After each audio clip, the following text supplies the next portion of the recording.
तो इस तरह से आप देखेंगे कि कई सारे लोग, कई सारे ट्राइबल्स, कई सारे आदिवासी जिन्हें आज आप कहेंगे, वो कहीं ना कहीं से राजा रहे। तो अब सबसे बड़ा मूल प्रश्न ये आता है कि यदि यह हमारी मूल व्यवस्था थी तो यह व्यवस्था कब बिगड़ी और कैसे बिगड़ी। तो अब यदि हमें इस व्यवस्था के बारे में जानना है कि इसके आगे क्या हुआ, तो हम आते हैं एंगस मेडिसन की रिपोर्ट पढ़ेंगे। यदि तो एंगस मेडिसन की रिपोर्ट है इकोनॉमिक उसके ऊपर सारी दुनिया के, तो इकोनॉमिक स्टेटस के ऊपर जब वो रिसर्च करता है तो वो बताता है कि पहली शताब्दी से लेकर 17वीं शताब्दी तक, मतलब 1 से लेकर 1700 तक दुनिया में सबसे बड़ी इकोनॉमी जो रही है वो भारत की रही है। तो ये भारत की इकोनॉमी सबसे बड़ी कैसे रही होगी, इसके पीछे मूल जो है वो भारत की जातियां हैं, और इसके ऊपर भी रिसर्च अंग्रेजों ने किया है। यदि आप निकोलस बी डर्क्स की किताब पढ़ेंगे तो कास्ट ऑफ माइंड्स, तो कास्ट ऑफ माइंड्स यदि आप किताब पढ़ेंगे निकोलस बी डर्क्स की, तो कास्ट ऑफ माइंड्स में उन्होंने लिखा हुआ है कि भारत की जातियों के ऊपर ही भारत का पूरा व्यापार निर्भर करता था। वो भारत की सभी जातियां जो थी वो कुछ ना कुछ मैन्युफैक्चर करती थी। और जैसा कि मान लीजिए भारत में 7 लाख गांव हैं, तो 7 लाख 8 लाख गांवों के अंदर हर गांव में 64 तरह की कलाएं होती थी, और हर कलाएं एक अलग जाति की विभिन्न कला थी, और वो जाति फिर मैन्युफैक्चरिंग करती थी। तो हर एक गांव सबसे पहले स्वयं आत्मनिर्भर हो जाता था। आत्मनिर्भर होने के बाद जो बचा हुआ रहता था सामान, वो हम लोग सारी की सारी दुनिया को सेल करते थे। तो जब हर गांव से 7 लाख गांव से मैन्युफैक्चरिंग होकर दुनिया में ट्रेड होगा, तो फिर हमें सोने की चिड़िया बनना स्वाभाविक था। तो 1700 तक हम नंबर 1 इकोनॉमी रहे। उसी समय जैसा कि आप जानते हैं 1500 से मुगल आक्रमण होना शुरू हो गए थे, और जब मुगल आक्रमण होना शुरू हुए तो मुगलों ने धीरे धीरे करके लोगों को कन्वर्ट करना भी शुरू किया। तो मेरे पास एक किताब रखी है, हिंदू वाल्मीकि जाति। तो यह डॉक्टर विजय सोनकर शास्त्री जी की किताब है। डॉक्टर विजय सोनकर शास्त्री जी इसमें एक इंटरेस्टिंग पॉइंट रखते हैं। वो कहते हैं कि जब धीरे धीरे करके मुगल भारत के अंदर आए, तो मुगलों ने भारत में आने के बाद अत्याचार शुरू किया। तो उनसे सबसे पहले सूर्यवंशी चंद्रवंशी राजा लड़े, धर्म के नाम पर उनसे ब्राह्मणों ने लड़ाई लड़ी। तो जब उनसे लड़ाइयां लड़ना शुरू हुए तो कई बार मुगल राजाओं को हरा देते थे। तो हमारे राजाओं को जब मुगलों ने हराना शुरू किया, तो हराने के बाद मुगलों ने उनके ऊपर कई तरह के टैक्स लगाए, और उनसे कई बार यह शर्त रखी जाती थी कि आप इस्लाम कबूल कर लो वरना मारे जाओ। तो हमारे बहुत से राजा मारे जाते थे, मगर इस्लाम कबूल नहीं करते थे। लेकिन हिंदू वाल्मीकि जाति के अंदर विजय सोनकर शास्त्री जी लिखते हैं कि कई बार तो मुगलों ने उन्हें मार डाला, लेकिन उसके बाद मुगलों ने कहा कि इन्हें बेइज्जत करना ज्यादा सही है। तो मुगलों ने कहा इनसे क्या करवाया जाए। तो उस समय 2 चीजें निकल कर आई कि हिंदू लोग जो हैं वो सबसे ज्यादा गाय की पूजा करते हैं, तो गाय का चमड़ा उतरवाकर उससे सैनिकों के वस्त्र, जूते इत्यादि बनवाए जाएं। तो सबसे पहले इन्होंने चर्मकार का काम यहाँ पर शुरू किया।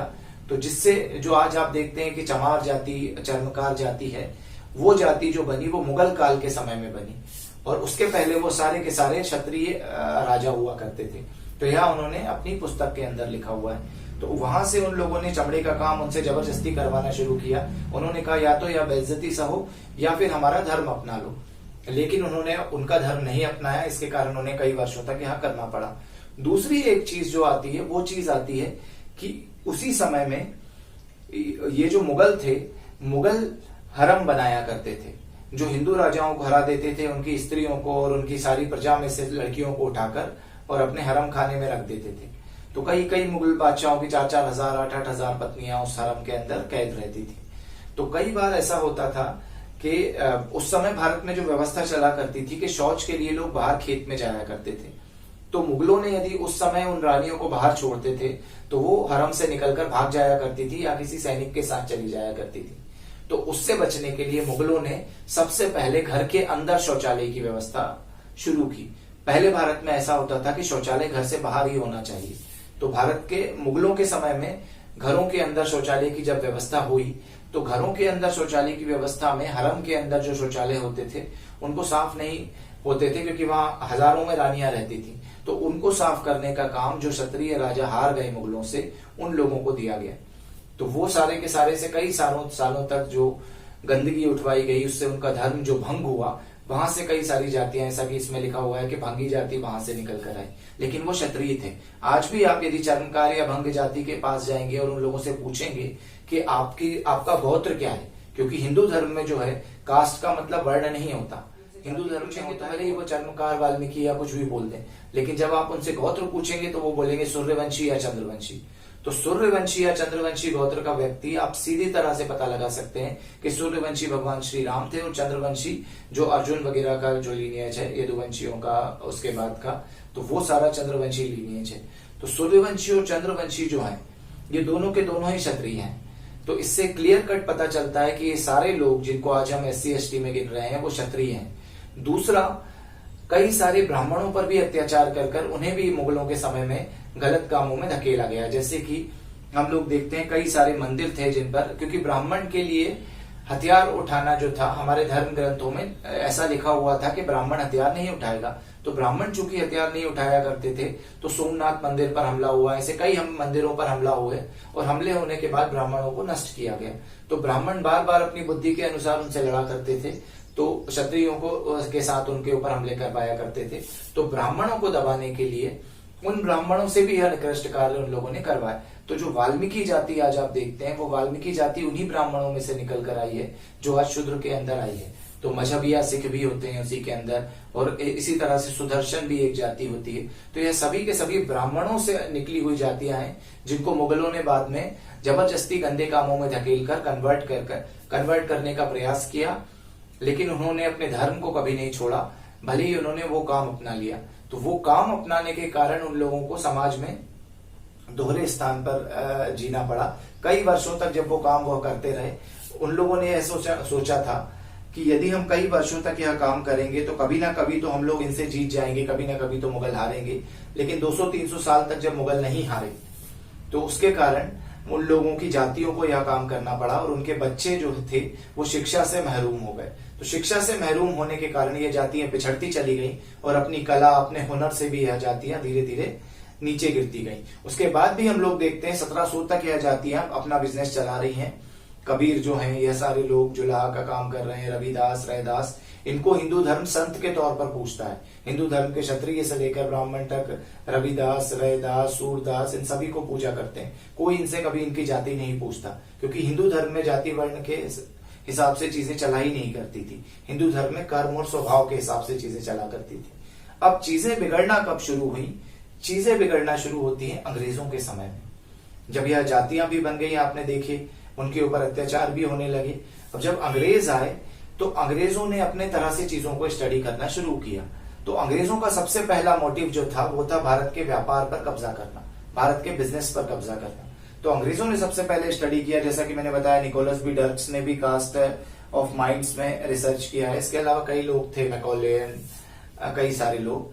तो उन लोगों ने जब रिसर्च किया तो पता लगाया कि भारत की जो जातियां हैं इन्हीं पर भारत का व्यापार टिका हुआ है, क्योंकि सबसे पहले जो मदद होती है व्यापार में, ये हमारे बैंकों के पास या किसी के पास नहीं जाते, ये अपनी जाति के पास जाते हैं और जाति उनको मदद कर देती है। कभी भी उनको समाज में किसी चीज की जरूरत होती है तो जाति मदद कर देती है। तो इन जाति को खत्म करना पड़ेगा। ये जाति व्यवस्था जब तक रहेगी तब तक ना भारत में कोई कन्वर्ट होगा, ना भारत में कोई गुलाम होगा। तो जाति व्यवस्था को खत्म करने के लिए उन्होंने कई सारे झूठ गढ़े, जिनमें से एक आर्यन इन्वेजन था, जिसमें मैक्स मूलर ने बोला कि आर्यन जो थे वो बाहर से आए थे और वो सभी ब्राह्मण थे, और उन्होंने जिन लोगों पे अत्याचार किया वो द्रविड़ और शूद्र थे। तो इस तरह की एक थ्योरी जबरदस्ती की गढ़ी गई, जिसका कोई भी फैक्चुअल एविडेंस उनके पास उस समय नहीं था। पहली दुनिया की ऐसी थ्योरी है जो थ्योरी पहले गढ़ी गई और एविडेंस बाद में ढूंढे गए, और आज उसके कई सारे एविडेंस, काउंटर एविडेंसेस मिल चुके हैं कि आर्यंस का कोई इन्वेजन भारत में नहीं हुआ। लेकिन अंग्रेजों ने आर्यन इन्वेजन थ्योरी जो थी उसको, मैक्स मूलर का जो मिथ था, 1882 के गजेटर ऑफ इंडिया के अंदर डाल दिया। तो 1882 के गजेटर ऑफ इंडिया में डाला। आप जानते हैं 1857 में क्रांति हुई थी, उससे डरकर अंग्रेजों को डिवाइड एंड रूल करना था, तो ये आर्यन इन्वेजन 1882 में डाल दिया। उसके बाद 1901 में H. राइजले नाम के अंग्रेज ने एक सेंसस करा, कास्ट सेंसस। अब आप देखेंगे कि कास्ट सेंसस जब होता है तो वो कास्ट सेंसस जब उन्होंने किया तो उस कास्ट सेंसस के अंदर जनगणना करते करते उन्होंने कई सारी जातियां निकाली। फिर उसके बाद वो जातियां कम हो जाती हैं, कभी वो जातियां ज्यादा हो जाती हैं। उसके अंदर उसने यह टर्म सबसे पहले इंट्रोड्यूस किए कि यह अपर कास्ट है, फॉरवर्ड कास्ट है, यह बैकवर्ड कास्ट है। तो इस तरह के टर्म सबसे पहले फॉरवर्ड कास्ट और बैकवर्ड कास्ट के H. राइजले ने इंट्रोड्यूस किए 1901 में जनगणना के अंदर। तो इसी के अंदर कई सारे लोग थे जो यह बोल रहे थे कि हम जो है वो लोअर कास्ट नहीं है, लेकिन अंग्रेज बोल रहे थे कि तुम शूद्र हो, तुम लोअर कास्ट हो, तुम शूद्र हो, तुम पर अत्याचार हुए। और हजारों हजारों लोग लाखों में चिट्ठियां लिख रहे थे कि आप लोग जो है हमें जबरदस्ती इसके अंदर डाल रहे हैं, हम लोग ये नहीं है। तो यह सारा का सारा निकोलस पी डर्क्स ने कास्ट ऑफ माइंड्स नाम की किताब के अंदर लिखा है। आप उस किताब को पढ़ सकते हैं। उसके अंदर क्लियर कट मेंशन है कि कई सारी चिट्ठियों के बंडल राइसले के पास आते थे कि हमें इसमें मत डालो, लेकिन उसने कहा जैसा अंग्रेज बोल रहे हैं वैसा ही होगा। तो 1921 और 31 में भी यह जनगणना जारी रही। 1941 में वर्ल्ड वॉर के कारण नहीं हुई और आजादी के बाद भारत ने वही का वही सारा सिस्टम जो अंग्रेजों ने डाल दिया था। अंग्रेजों ने बोला, जो लोग अंग्रेजों से लड़ते लड़ते उसके बाद भी अमीर रह गए थे उनको बोल दिया कि ये अपर कास्ट है, और जो जिन लोगों को अंग्रेजों ने सारा बिजनेस तबाह कर दिया था, मुगलों के समय भी तबाह कर दिया था, उनको बोल दिया लोअर कास्ट है। और लोअर कास्ट के गरीब होने का सारा ब्लेम अपर कास्ट पे डाल दिया और अपर कास्ट को यह बोल दिया कि ये लोअर कास्ट जो है ये तुम पर हमला करके तुम्हारी प्रॉपर्टी छीनना चाहती। तो दोनों के बीच में जो द्वेष अंग्रेजों ने बढ़ाया, धीरे धीरे उसके उन लोगों ने कुछ लोग भी खड़े किए जो दोनों साइड के लीडर्स थे और दोनों आपस में एक दूसरे को गालियां देते रहे और इस तरह से पूरा द्वेष समाज में फैलता चला गया। तो ये सारा का सारा एक कास्ट के ऊपर अंग्रेजों ने प्रोपेगेंडा जो खड़ा किया वो बाद में इस हद तक आ गया कि लोग सच में एक दूसरे से चिढ़कर अत्याचार करने लगे। क्योंकि आरक्षण आ गया तो अपर कास्ट के लोगों के मन में यह आ गया कि इन लोगों को जबरदस्ती की चीजें मिल रही हैं, और आरक्षण के अलावा जो लोअर कास्ट में जिन लोगों को अंग्रेजों ने डाला उन लोगों के मन में यह बात आ गई कि इनने हमारे ऊपर सदियों से अत्याचार किया है। जबकि 1700 तक हम देखते हैं कि भारत नंबर 1 इकोनॉमी है दुनिया की, सभी लोग अमीर हैं, सभी लोग रिच हैं, सभी लोग खुश हैं। उस समय यदि मुगलों से लड़ाई वाली चीज हम हटा दें तो इकोनॉमिकली भारत गुलाम नहीं है, भारत जो है वो नीचा नहीं है। लेकिन उसके बाद अंग्रेजों ने और मुगलों ने औरंगजेब की नीतियों के कारण मुगलों का भी डाउनफॉल हुआ और अंग्रेजों का भी धीरे धीरे जो है वो भारत में प्रभुत्व बढ़ता चला गया। तो अंग्रेजों ने जिस तरह से हमारे सारे सिस्टम को डिस्ट्रॉय किया, उस समय अंग्रेज बोल रहे हैं कि अत्याचार जो किया वो हिंदू अपर कास्ट ने किया। तो जब हिंदू पहले मुगलों से लड़ रहे थे, उसके बाद अंग्रेजों से लड़ रहे थे, तो जिस पर खुद पर अत्याचार हो रहा है, जो खुद दबाया गया है, उसके ऊपर वो खुद अत्याचार कैसे करेगा। तो ये सबसे बड़ी एक थ्योरी है जिसको अंग्रेजों ने गढ़ा, लेकिन हमने कभी क्वेश्चन नहीं किया। इस चीज को सबसे पहले क्वेश्चन करना चाहिए कि जो खुद गुलाम था वो कैसे दूसरे को गुलाम बनाएगा। आप यदि महाराणा प्रताप का एक एग्जाम्पल बता दें कि महाराणा प्रताप ने किसी गरीब के ऊपर अत्याचार किया या किसी को शूद्र बोलकर अपमानित किया, तो नहीं मिलेगा। शिवाजी महाराज का आप एक उदाहरण बता दें, नहीं मिलेगा। विक्रमादित्य का एक उदाहरण बता दें, नहीं मिलेगा। तो हिंदू राजाओं के जो छोटे मोटे राजा कभी कभी बीच बीच में आए, थोड़ा सा जीते, थोड़ा सा लड़े, उनके आपको कहीं से कहीं तक कोई उदाहरण नहीं मिलेंगे। यहाँ तक कि गुरु गोविंद सिंह का आपको कोई उदाहरण नहीं मिलेगा कि उन्होंने किसी नीची जाति या ऊंची जाति के बीच में भेदभाव किया। जो उदाहरण मिल रहे हैं वो अंग्रेजों के मिल रहे हैं, और अंग्रेजों ने बाद में हमारी किताबों में चेंजेस करके, हमारी किताबों में से छींटाकाशी करके कुछ छोटे मोटे छुटमुट से उदाहरण डाल दिए, जो कि उन किताबों में वैसा नहीं लिखा है। अंग्रेजों ने उसको जबरदस्ती गलत तरह से दिखाकर डाल दिया। तो वो जैसे कर्ण का उदाहरण देते हैं, कभी शंभूक का देते हैं या कभी एकलव्य का देते हैं। तो इस तरह के उदाहरणों के कई सारे आंसर आज लोग दे चुके हैं, मैंने भी कई वीडियोस में दिए हैं, तो मैं आज उन पर नहीं जाना चाहूंगा। लेकिन अंग्रेजों ने धीरे धीरे समाज को इस तरह से कास्ट के फॉर्म में डिवाइड किया, और उसी से सारा का सारा आगे बढ़ते बढ़ते एक चीज और मैं आपको बताना चाहूंगा, जो कहते हैं मंदिरों में नहीं घुसने देते थे आप तो एक लोअर कास्ट को, तो उसका भी उदाहरण जो है, जो लोथियन कमेटी थी, लोथियन कमेटी की रिपोर्ट एक अंबेडकर जी ने अंग्रेजों को दी थी कि इन जातियों को मंदिरों में प्रवेश नहीं है। तो इसका भी जो इतिहास है वो 1809 से शुरू होता है। 1809 में जगन्नाथपुरी के अंदर अंग्रेजों ने मंदिरों पर टैक्स लगा दिया था, क्योंकि वो जानते थे मंदिरों में कई लोग जाते हैं और कई सारे लोग वहां पर पैसा चढ़ाते हैं। तो अंग्रेजों ने सभी मंदिरों पर टैक्स लगा दिया था, हर आने वाले व्यक्ति को वहां पर पैसा देना है। तो उसमें उन्होंने 4 तरह से लोगों को विभाजित किया था, लाल जत्री, निम्न लाल, भुरंग और पुंज तीर्थ यानी कंगाल। तो लाल जत्री में नॉर्थ इंडिया के रिच आते थे, निम्न लाल में साउथ इंडिया के रिच आते थे, भुरंग जो होते थे उनमें जो 2 रुपए दे सकते हैं वो लोग आते थे, और पुंज तीर्थ में कंगाल लोग जो चेकिंग के बाद भी कुछ नहीं दे रहे वो पुंज तीर्थ में आते थे।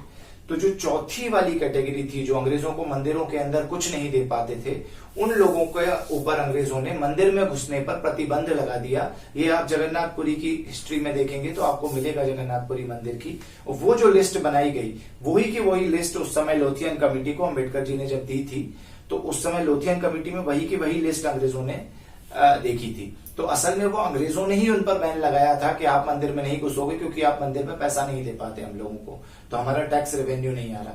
तो अंग्रेजों ने अपने ही कर्मों का जो सारा का सारा ब्लेम था वो हिंदू धर्म पर डाल दिया। उसके अलावा दूसरी कई सारी ऐसी चीजें हैं, जैसे कि विजय सोनकर शास्त्री जी ने भी अपनी किताब में लिखा है कि क्यों कई सारे आप उन जातियों को देखते हैं जिन्हें आज निम्न समझा जाता है, वो सुअर क्यों पालते हैं। क्योंकि मुगल काल के समय में मुगल जो थे वो सुअरों से बहुत ज्यादा चिढ़ते थे, क्योंकि उनका रिलीजियस मैटर है कि वो सुअर को उनके पास नहीं जाएंगे। तो कई बार मुगल काल में मुगलों के सेनापति उन लोगों के घरों में से उनकी स्त्रियों को उठाकर ले जाते थे। तो इसलिए उन्होंने सुअर को पालना तथा सुअर को अपने घरों के आगे बांधना शुरू कर दिया था, ताकि कोई भी मुगल सुअर के कारण इन बस्तियों में ना आए। गंदगी जानबूझकर वहां पर रखी जाती थी, ताकि उस गंदगी और सुअरों को देखकर वो हराम समझकर वहां प्रवेश ना करें और वो अपनी स्त्रियों को बचा सके। तो इस तरह से इन सारे के सारे शूरवीरों को, जिनको आज आप शेड्यूल्ड कास्ट कहते हो, इन सभी क्षत्रियों ने अपने अपने स्त्रियों की और अपनी इज्जत और अपने धर्म मजहब को बचा के रखा, और इतने साल तक लड़ते रहे, मरते रहे, ऐसे छोटे छोटे काम करते रहे, लेकिन वो कन्वर्ट नहीं हुए। तो वो सभी शूरवीर हैं। आज भी यदि आप देखोगे कि कभी भी हिंदू मुस्लिम दंगा या कुछ भी भारत में होता है, तो सबसे पहले वो एससी जाति के खटीक लोग, वो वाल्मीकि लोग, वही लोग सबसे आगे खड़े होकर लड़ते हैं। यदि वो क्षत्रियों के वंशज नहीं होते तो आज वो लड़ नहीं सकते थे।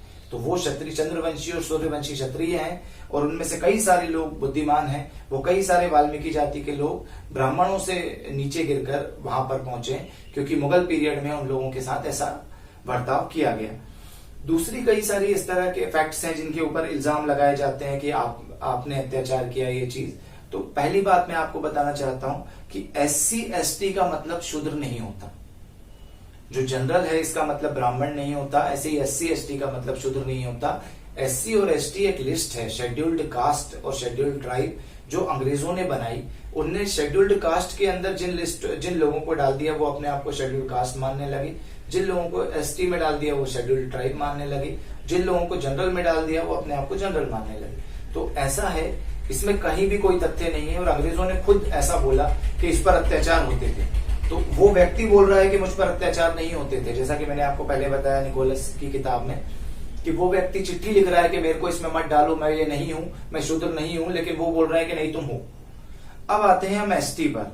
तो मुगल पीरियड के अंदर कई सारे लोग युद्ध लड़ते लड़ते वनों के अंदर चले गए थे, और जैसे कि हमने महाराणा प्रताप का देखा कि उन्होंने वनों के अंदर रहकर लड़ाई लड़ी, वो जो रोटी खाते थे उस तरह की। तो इस तरह से कई सारे लोग लड़ते लड़ते लड़ते लड़ते जब राज्य छिन जाता था तो अंदर आ जाते थे। तो वनों के अंदर कई वर्षों तक रहने के कारण वो वनवासी हो गए। दूसरे भारत में कई सारे ऐसे लोग हैं जो शहरी आबादी के बीच में रहना पसंद नहीं करते, क्योंकि भारत में, जैसा कि मैंने आपको शुरू में बताया, उपनिषदों का ज्ञान फैला हुआ है, प्रकृति के बीच में रहना लोग पसंद करते हैं। आज भी कई सारे अमीर लोग शहरों को छोड़कर जाकर नॉर्थ ईस्ट में रहते हैं या जंगलों में रहते हैं। अमेरिका में भी यह ट्रेंड चल पड़ा है। तो ऐसे भारत में जब भारत अपने उत्कर्ष पर था, चाणक्य का भी यदि आप देखेंगे तो वो वनों में रहते थे। तो कई सारे वनवासी बाय चॉइस वन में रहते थे। इसका मतलब ये नहीं है कि उन पर अत्याचार हुआ या उन्हें शहरों से भगाया गया। वो वनों में रहते थे क्योंकि उन्हें वन की संपदा अधिक प्रिय थी, और उन्हें जो था प्रकृति के बीच में रहकर तप करना अच्छा लगता था। इसीलिए सम्राट अशोक से पहले यह ट्रीटी भी साइन थी कि वन में रहने वाले लोगों के ऊपर कभी भी कोई राजा अटैक नहीं करेगा। सम्राट अशोक पहले ऐसे राजा थे जिनके समय में अटैक हुआ था, उसके पहले कभी अटैक नहीं हुआ था। और वो अटैक के बाद भी सम्राट अशोक ने बौद्धिज्म अपना लिया था, क्योंकि उन्हें बहुत बुरा लगा था। तो वनवासियों का दो कॉन्सेप्ट है। पहला कि जो लड़ते लड़ते मुगलों और अंग्रेजों के समय में वनों के बहुत भीतरी हिस्से में चले गए ताकि वो पकड़ाए ना और अपनी प्रजा और अपने लोगों को बचाए रखें। दूसरे जो पहले से ही वनों में रह रहे थे। तो इन लोगों के ऊपर भी अंग्रेजों ने जो किताबें लिखी, जो रिसर्च करा, उसमें यह बोल दिया कि अपर कास्ट लोगों ने इन लोगों को, लोअर कास्ट लोगों को दबाया था और इनको वनों में रखा था। अब आप सबसे इस बात से ज्यादा हास्यपद बात कोई दूसरी नहीं हो सकती, क्योंकि भारत के जितने ऋषि मुनि हैं सारे के सारे वनों में रहे। भगवान श्री राम स्वयं इतने वर्ष वनों में रहे। पांडव जो थे वो स्वयं इतने वर्ष वनों में रहे। भगवान शिव जो है वो स्वयं वन में रहते हैं। तो हिंदू धर्म के जितने पूजनीय लोग हैं, इवन मैं हिंदू धर्म की बात छोड़ दूं तो महात्मा बुद्ध और जैनों के बहुत सारे तीर्थंकर वनों में रहे। तो क्या हम उनको अपमानित करते हैं, या क्या हमने उन पर अत्याचार करके उन्हें वनों में छोड़ा? नहीं। लेकिन अंग्रेजों ने यह सारा का सारा ब्लेम भारतीय संस्कृति और सनातन संस्कृति पर डालकर अपना पल्ला झाड़ लिया, ताकि हम लोग सदियों तक आपस में लड़ते रहें और अंग्रेज यहां से चले गए। तो आपको यदि कास्ट को, वर्ण को, जाति को, गोत्र को समझना है तो आपको हिंदू धर्म ग्रंथों के हिसाब से समझना पड़ेगा, भारतीय व्यवस्था के हिसाब से समझना पड़ेगा। यदि आप अंग्रेजों के, वामपंथियों के और मुगलों के लिटरेचर को पढ़ेंगे, वामपंथियों के बारे में मैं आपको एक बात बता दूं कि लोग यह सोचते हैं कि वामपंथी बहुत बड़े बुद्धिजीवी होते हैं, बहुत किताबें पढ़कर रिसर्च करते हैं। वामपंथी महामूर्ख होते हैं, वो कुछ भी बुद्धिजीवी नहीं होते हैं। जो अंग्रेजों ने लिख दिया वामपंथी उसी को कॉपी पेस्ट करके आपको पढ़ा रहे हैं, और आज भी उनकी जितनी थ्योरीज हैं वो कैलिफोर्निया यूनिवर्सिटी या ऑक्सफोर्ड यूनिवर्सिटी से निकल कर आ रही हैं, या जर्मन के ग्रामसी की बनाई हुई थ्योरी है, या फिर आप बाहर लेकर कार्ल मार्क्स की कोई सी थ्योरी ले लेते हो, या फिर स्टैलिन लेनिन की कुछ ले लेते हो। वामपंथियों में खुद का कोई दिमाग नहीं है, अंग्रेजों के पैसों पर चलने वाले लोग हैं। वो लोग जो उनके दिमाग में भर देते हैं उसी आधार पर वो लोग आगे की चीजों को भारत में परोस देते हैं। तो वामपंथियों का लिटरेचर और अंग्रेजों का लिटरेचर यदि आप पाएंगे तो एक जैसा पाएंगे।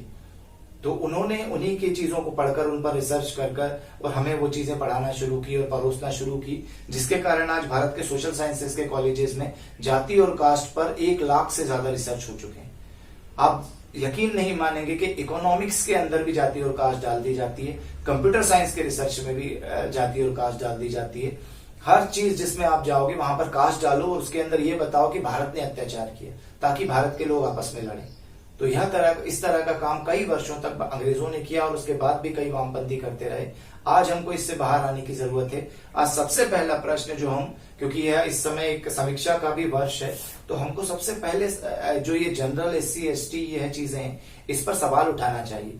क्योंकि आप सभी लोग एक बात जानते हैं कि आपके मित्र से आपको कभी भी नफरत नहीं होती और आपको कभी पता नहीं होता कि ये किस जाति का है, ब्राह्मण, क्षत्रिय, वैश्य, शूद्र। आप स्कूल में जाते हो, जब आपको जनरल SC ST पता चलता है तब जाकर आपको पता चलता है कि ये वाला व्यक्ति ऐसा है, ये वाला व्यक्ति ऐसा है।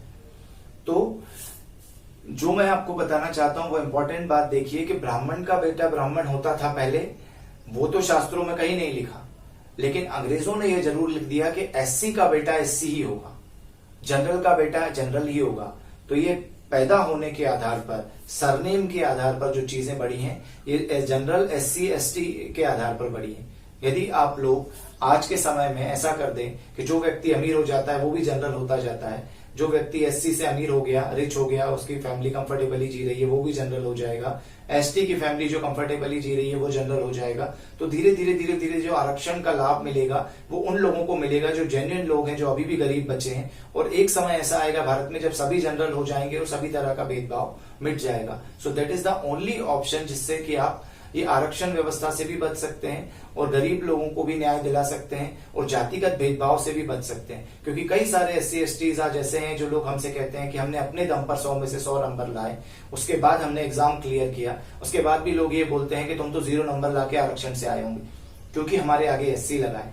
तो आज अंग्रेजों ने एक ऐसा सिस्टम बना दिया जिसमें SC का बेटा SC ही होगा।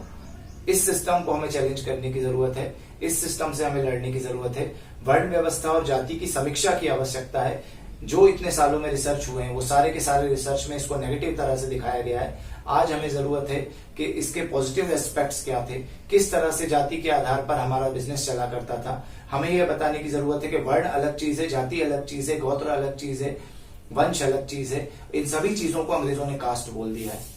और एक बात और मैं लास्ट में बताना चाहूंगा जो राजीव मल्होत्रा जी ने एकेडमिक हिंदूफोबिया के अंदर, बैटल फॉर संस्कृत के अंदर लिखी है कि अंग्रेज जो थे वो जब भारत आए तो अंग्रेजों के साथ 4 तरह के लोग चला करते थे।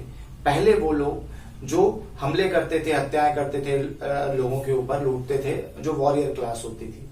नंबर 2 वो लोग जो पोप के अनुयायी होते थे, जो क्रिश्चियन मिशनरीज के अनुयायी होते थे, जो लोगों को कन्वर्ट किया करते थे, जिनकी बात राजा मानता था।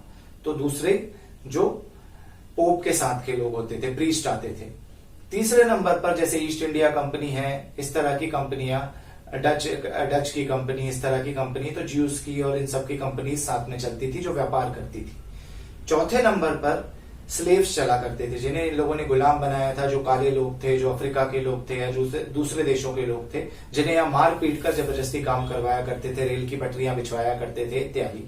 तो यह 4 जो डिविजन्स थे यह अंग्रेजों में स्वयं में थे। स्लेव्स, प्रीस्ट, बिजनेसमैन और एक रॉयल फैमिली, जिसको एक ब्लू ब्लड बोलते हैं। आज भी उससे ऊपर किसी को नहीं मानते।